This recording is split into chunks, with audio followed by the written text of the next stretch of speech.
just bothered me that that one gentleman they had standing there said, I'm a World War II veteran. I just have something I want to say about it. And they said, you're not going to leave? And he said, no. And they said, you're under arrest.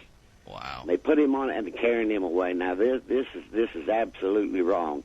Do you remember the 60s and the 70s, what America used to do? I recall protesting the Vietnam War. Mm-hmm. Hundreds of thousands of people protesting. You know, America, and I said it before on Cracker Barrel, America has lost its soul, I think. I really do. They're afraid to say anything. They're afraid to do anything. And it's come to a point now, I think we need to go back to that. I think we need to show the man, hey, he just, I don't know. Mm-hmm. It's Obama or nothing. That's the way I look at it. I really do. My way or no way. I won. You do it my way. Yeah. And it's not right. It's not right at all. Well, Jim, I appreciate your thoughts and your views, and thank you very much for calling us. We appreciate that. Thank you much. Bye-bye. All right. Thanks for sharing that with us this morning, Jim. Going to take another call real quicker. Also want to talk to Jim, another Jim, and he wants to talk about protests. Good morning, Jim. You're on Cracker Barrel. Yes. In regard to what that last gentleman was saying, being a veteran myself, okay. I've noticed something with our liberal media, our liberal groups, our liberal politicians. They stand there and preach tolerance all the time, as long as you agree with them. However, the minute you disagree with them, they want to shut you up and not allow you to speak because you're being bigoted, intolerant, hateful, and everything else.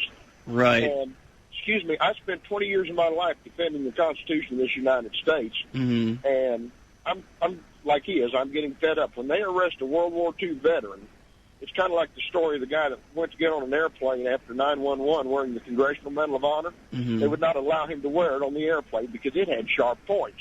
That's horrible. You know, that guy's not a threat. A World War II veteran sitting there protesting what's wrong with our country, exercising his First Amendment rights, is not a threat to our country. Exactly. What's a threat to our country is politicians who have him arrested for doing that.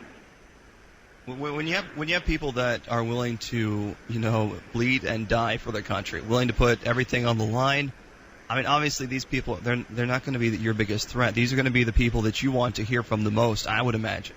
These are the people that, if anybody in this country, I'll tell you what, more than these college kids that are out here protesting, more than these left-wing and right-wing both idiots that have never served a day in their life, they have a right to get out there and say what they want. They earned it. Yeah. If you don't believe it, go to a bluff on the coast of France above a little place called Omaha Beach and look at all those crosses. Yeah. Or go out here to the National Cemetery. They've earned the right to say what they want to say when they want to say it. I couldn't agree with you more, sir. I could not agree with you more. I think you're absolutely right.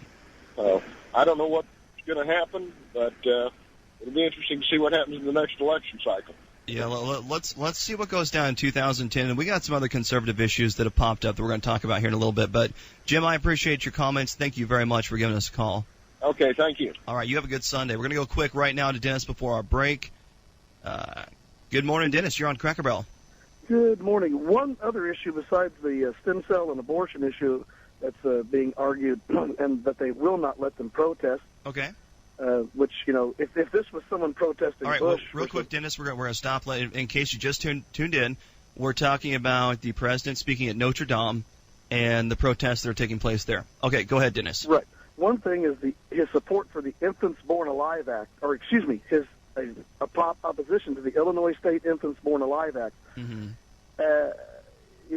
There's judgments that I can't make, but I know that after a child is born alive, that you don't have the right to neglect it to death or murder it. However, this guy, we've elected the first person ever that 4 times voted to allow a doctor to allow the child to die of natural causes by not providing it heat, comfort, and medical care. Or the doctor had 2 other options that they did practice in the state of Illinois. They could suffocate the child to death or strangle it. And he supported this after knowing this. Now, what has happened to the soul of the church? Now, if I seen a baby lying beside the road, I am morally obligated as a person that believes in humanity to help that child and try to get attention and care to it. The President of the United States 4 times voted to murder innocent, unprotected United States citizens. and people don't care, except for these protesters. Yeah. I mean, there were Vietnamese people being allegedly, quote, murdered by planes and napalm and stuff like that, and people were standing up. The state of Illinois and this man have allowed the murdering of thousands. And I didn't know until 2 years ago that this happened. I didn't know a doctor was so stupid and so incompetent he couldn't do a terrible job like that. You got a 180-pound man that can't kill a 5-pound animal. That's horrible. You know, the law in Illinois allows them to get a second chance, a mulligan, at killing a baby that he couldn't kill the first time. And the President of the United States supported the murdering of the most innocent and unprotected United States citizens. And, yeah, Dennis, I'm very well aware of this bill. I was very well aware of it when it came to the presidential election. Where's my Catholic friends? Why don't you... And I'm not trying to be mean. I like the Catholic Church. I'm not anti-Catholic. I am pro-Catholic, even though I wasn't raised in that church. Yeah. Why do my Catholic friends and Catholic relatives not believe in their own church or their own God anymore? Because there is a judgment. That's the reason I don't go around and step on bunnies' heads and things like that, because I think that there's some kind of a judgment for the brutal cruelty that you do.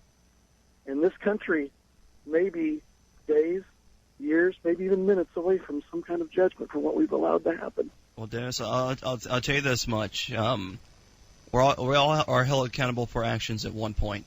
I believe so. And that's going to happen. No matter what you believe, you're going to be held accountable for what actions you perform here. And it all comes down to not only just for your actions directly, as you've mentioned, but what you allow to pass by you without saying a single word. Well, if I was Catholic, I'd go and talk to my priest today and say, I want you to let Notre Dame know that I am very, very unhappy.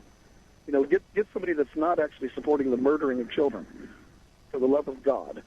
Well, Dennis, I appreciate your comments very much. Thank you. We're on a heartbreak, but thank you very much for calling us in. We appreciate that. All right. Thank you very much, Dennis. You have a wonderful day. We're going to take a real quick break. Issues coming up. It's obviously, this is very big on people's minds.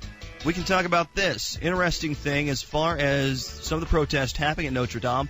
I have some interesting figures that have come up. Some of you are familiar with the Gallup polls.